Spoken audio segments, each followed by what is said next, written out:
Hey guys, so I wanted to make a video. I just got back home and I had a divine appointment. Um so basically I was really debating like, God, should I, you know, go out? Like, who should I eat with? Like things like that, right? So I was like feeling really tense in my heart, and the guy that I was kind of seeing still and I had broken off things with, he was like, do you want to eat? Do you want to go do this? But if we go eat lunch, you have to bike with me around the reservoir. And I started to feel really tense because I felt like there was a condition on us hanging out. So I was like, you know what? I'm going to say no, because I don't want to go biking. Like, I shouldn't feel um, coerced to do something I don't want to do, right? And obviously, like, I was also trying not to hang out with him anymore. So I get a Uber ride, a Lyft ride, right? And then I had him yesterday, the same man. He's an older gentleman. He's like a father. He's like around 62 years old. I had the same driver yesterday, and it was almost like 2 p.m. And first of all, I'm like starving. So I'm like, okay. So he was Christian. He lost his wife basically 25 years ago. And so I got in the car and I was like, I cannot believe that, like, I got you again. So we started talking and I was like, hey, did you eat yet? We ended up going to eat. And I just started talking about what happened in my relationship. And he's like, like, if you see a red flag, it's a red flag. You need to leave. I was like, yeah. So the more I talked about how I felt about the situation, the more I started to feel my heart. I think a lot of times when we don't talk about our emotions and how we feel, we kind of shut down.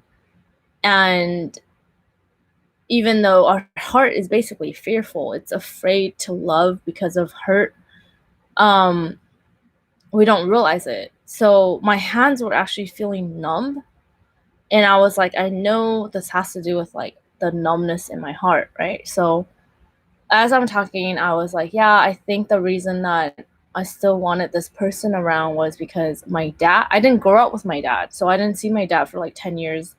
And he still lives in Taiwan. He never came to America. So basically, out of like my whole 32 years of my life, I've probably seen my dad like 1 week out of the whole 32 years, or maybe a month. The point is, as I was spending time with this man, and I was like, in my heart, he was like, yeah, basically, I was kicked out of my house when I was 16 and I never went back. So he was not close to his parents. And these are the type of people I basically reach, um, that feel like orphans. And as I'm talking to him, I'm like, I'm so grateful that I met you, because there was a part of my heart that felt like an orphan. Even though I know I'm a child of God, like sometimes when you're not close to your parents, you can feel like an orphan. You can feel this like low key depression for some reason. And it's because for me, like, I need to talk about how I feel. I need to be able to communicate with someone, right? So for me, this guy previously that I was dating, he was someone that I could talk to. But the thing is, it got to a point where it was so toxic. It was not healthy. He would criticize me. Um, like, he was like, I'm trying to better you and things like that. But I just didn't feel safe at that point emotionally, because I was like, why am I still hanging out with someone I know is not my husband? And I really had to come to terms with like, this dude is not my soulmate, and I can't be hanging out with someone who's not my soulmate, even as a friend, because I have feelings for this person, and if I spend more time with them, it's this low-key depression of like, I can't have him, I can't keep him. And so it's kind of like Abraham surrendering his Isaac and putting his Isaac. And I just feel like someone who's gonna watch this video, or who is watching, like, you have an Isaac in your life, and it's a person, it's a relationship that you feel like, you know what, that person is not for me, but for some reason I cannot let him go, or I cannot let her go.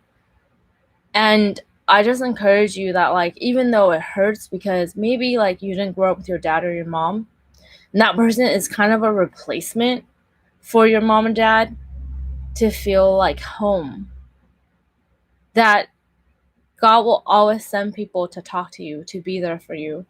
Because even when, like, all my friends are like, "Oh, I'm busy, I can't really hang out, I can't talk to you," God sent a Lyft driver to talk to me so that I can talk about what had happened with this guy that I was seeing. And equally, he said that he basically hasn't dated for like 25 years after his wife died. And of course, I am not a romantic partner because I'm like way younger than him. But for me, it was more like talking to a father figure was really healing. So I was like, so my dad was never there. And so part of me, even though this person was sort of toxic, this person, I did not feel emotionally safe with this person. He was still there. He was still there. And my dad wasn't. And so part of that was unlocking and cracking the dating code of why am I attracted to people who are emotionally unavailable, right? But physically present. And so it's coming to terms with, hey, I want to be emotionally present for myself. I want to be so vulnerable and so open emotionally with myself and with people that I can basically be in the space with people who are willing to listen to my emotions, that I'm willing to listen to theirs, and I'm okay with their tears. I'm okay with their emotions. And so as I started to talk about this, then I cried and my heart felt like this immense peace. Like I was like, whoa, like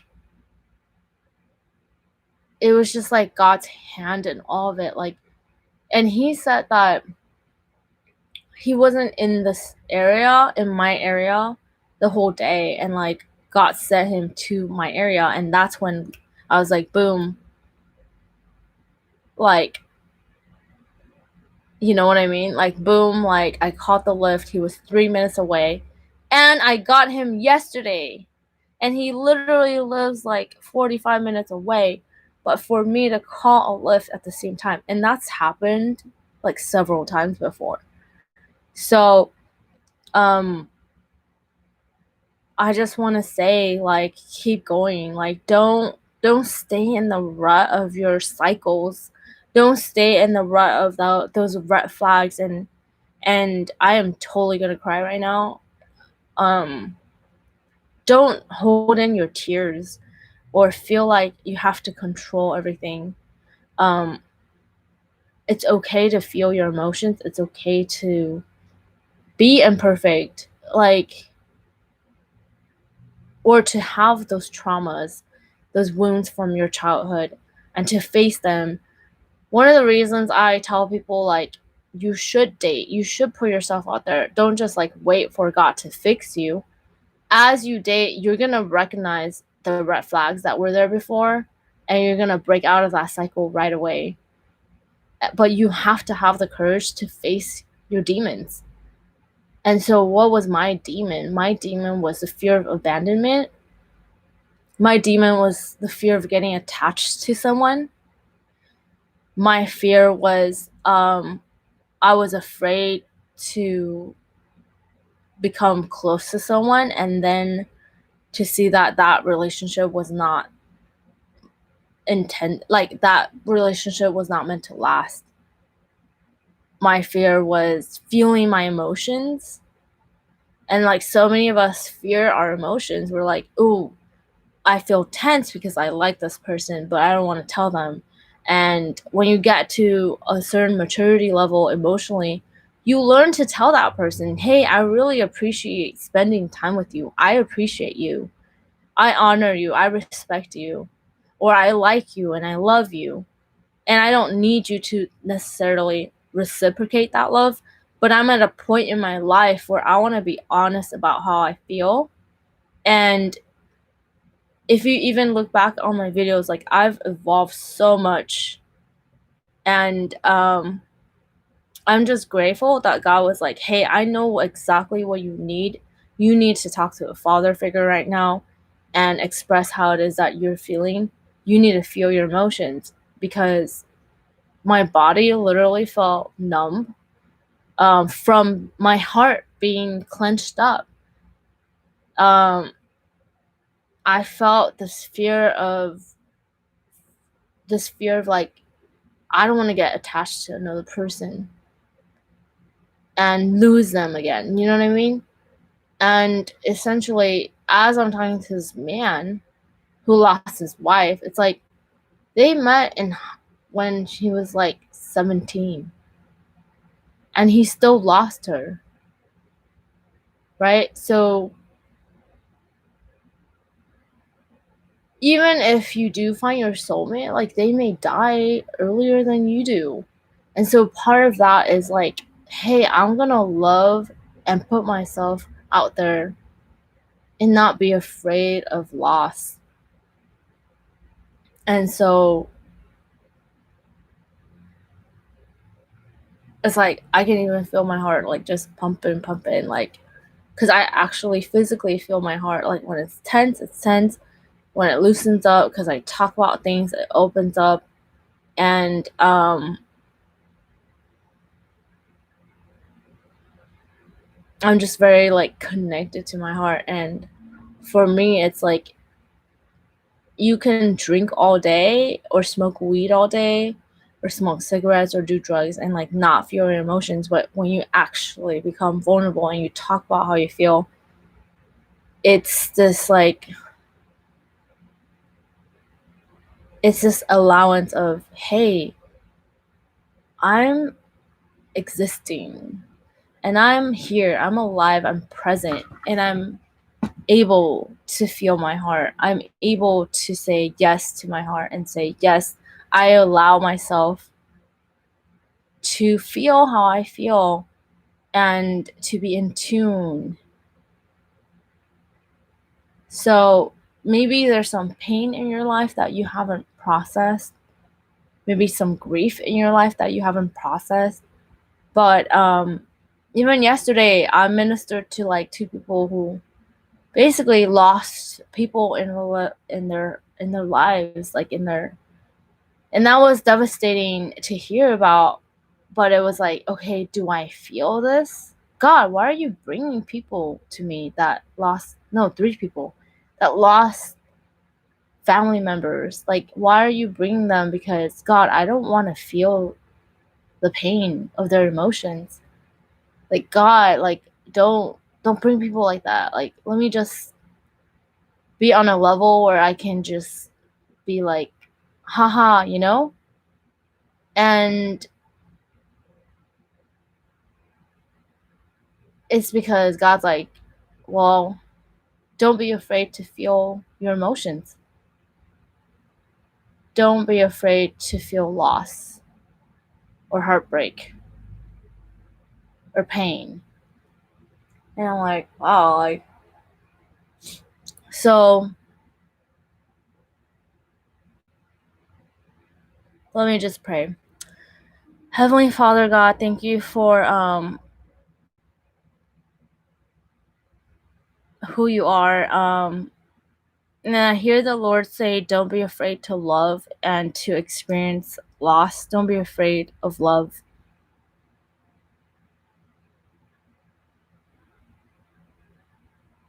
Your promises are coming, says the Lord. I'm so proud of you for facing your fears.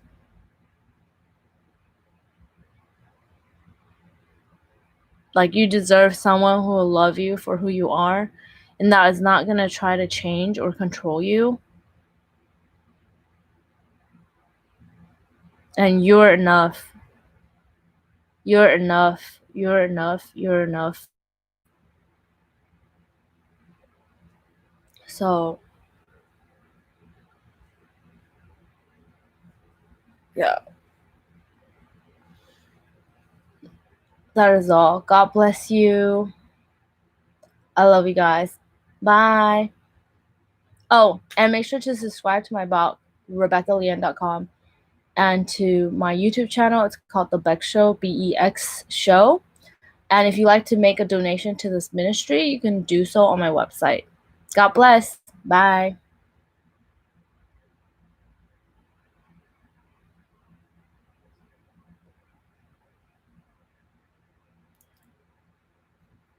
Bye, friends.